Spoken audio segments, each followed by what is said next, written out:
இனிய தமிழ் அமுது நேயர்களே, அனைவருக்கும் இனிய மாலை வணக்கங்கள். மூன்றாவதாக சக்தி பீடங்கள் 51 திருவானைக்காவல் அகிலாண்டேஸ்வரி. சக்தி பீட வரிசையில் வராகி பீட தலமாக அமைந்து விளங்குவது திருவானைக்காவல் திருத்தலமாகும். பூலோக வைகுந்தம் என்று போற்றப்படுகின்ற திருவரங்கத்துக்கு அருகில் காவிரி நதிக்கரையின் ஓரத்தில் அமைந்துள்ள திருத்தலமே திருவானைக்காவலாகும். ஆனைக்காய் என்பது திரு என்னும் சிறப்பு அடைமொழியுடன் திருவானைக்காய் என்று அழைக்கப்படுகிறது.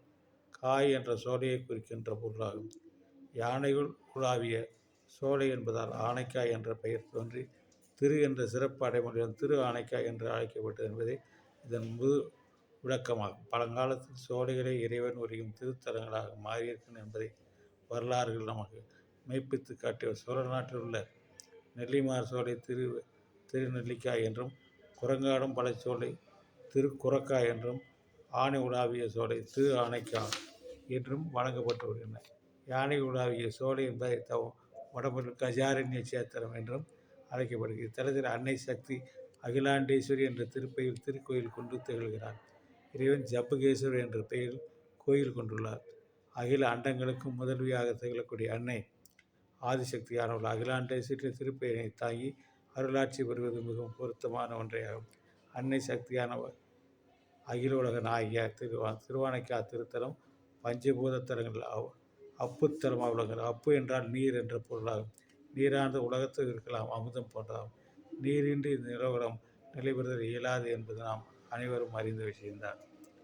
இங்கு இருக்கின்ற லிங்கம் உள்ள இடத்தில் இப்போது தண்ணீர் சுரந்து கொண்டிருப்பதை நாம் கண்கூடாக காணலாம்.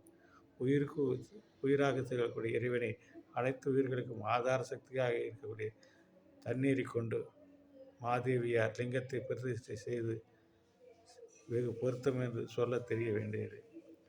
ஐதீகங்கள் அனைத்தும் வருங்காலத்தில் வருபவர்களுக்கு உண்மையினை எடுத்துரைப்பதற்கும் ஆதாரங்களாக திகழ வேண்டும் என்ற கருணையின் அடிப்படையில் இறைவன் இரவியும் இது போன்ற பொருள் பதிந்த நிலையில் வீற்றிருக்கிறார் என்பதை நாம் புரிந்து கொள்கிறோம்.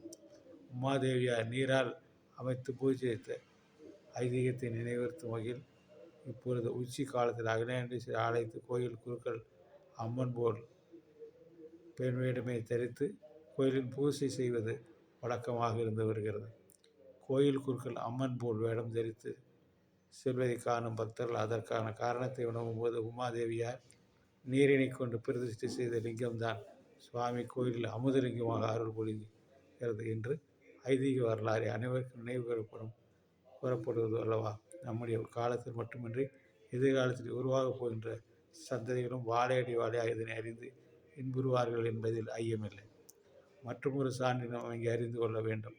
முன்னொரு காலத்தில் சோழ மன்னன் ஒருவன் காவிரி ஆற்று உரைநீர் துறையிலே நீராட்டுவதற்கு புறப்பட்டான். நதியிலே இறங்கி திருமுழக்காடு எழுந்தான். முழுக்காடு செல்வதற்கு முன்னர் அவன் கழுத்தில் அலங்கரித்த முத்தாரமானது அவன் முழுக்காடு எழுந்தபோது காணாமல் போய்விட்டது. விலையுயர்ந்த முத்தாரமான தவறுவிட்டதை அறிந்த மன்னர் ஆற்றிலே விழுந்த ஆரத்தை நீரை ஏற்றலும் என்று இறைவனை விண்ணார். அவ்வாறு முத்தாரத்தை சிவார்ப்பணம் செய்து நதியை விட்டு வெளியே வந்தான். முத்தாரத்தை இறைவனுக்கு அர்ப்பணித்தாயிற்று என்ற நினைவில் அதை பற்றி சிந்தனை விடுத்தான். திரு ஆனைக்கால் உரைகின்ற ஈசனை திருமுழுக்காட்டுவதற்காக அன்றைய தினம் காவேரி நதியில் நீர் கொண்டு வரப்பட்டது. இறைவனை அந்த நீரை கொண்டு திருமுழுக்காடு சேவித்த போது மன்னன் ஆட்களை தவறிவிட்ட முத்தாரம் இறைவன் திருமேனியிலே விழுந்தது. சோழ மன்னன் சிவார்ப்பணம் என்று கூறி விடுத்த வேண்டுகோளுக்கு இணங்க ஆனைக்காவல் வரையும் எம்பெருமான் ஏற்று அருள் புரிந்த திருத்தலம் ஆனைக்காகும். திருநீரோடு அணைந்த காவு சோமினி நீரோடு அணைந்த காவு சேர்மினே என்று பாடுகிறார். முத்தாரத்தின் நீரோடு ஏந்திய பெருமானே என்ற இறைவனை புகழாஞ்சி செய்வதை நாம் இப்பாட்டின் மூலம் காண்கிறோம். ஆனைக்காவில் அமர்ந்திருக்கும் திருக்கோயிலை செங்கோட்சேலன் கட்டுவித்ததாக வரலாறு தெரிவிக்கிறது. இத்தலத்து சிவலிங்கம் நாவல் மரத்தில் தோன்றிய காரணத்தால் ஜம்புலிங்கம் என்ற பெயரினை பெற்றது.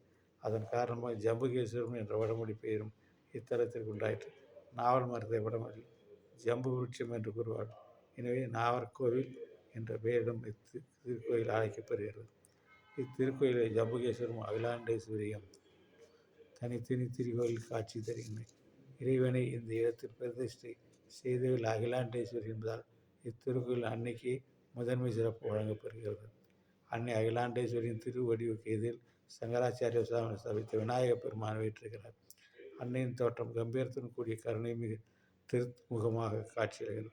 தாய்மான சுவாமிகள் அன்னையை போற்றும்போது அருட்சித்து நல்ல அன்பர்க்கு அருடைய விருது கட்டிய பொன் அன்னமே அண்டகோடி புகழ் வாழும் அகிலாண்டன் ஐயம் அம்மையே என்று போற்றுகின்றார்.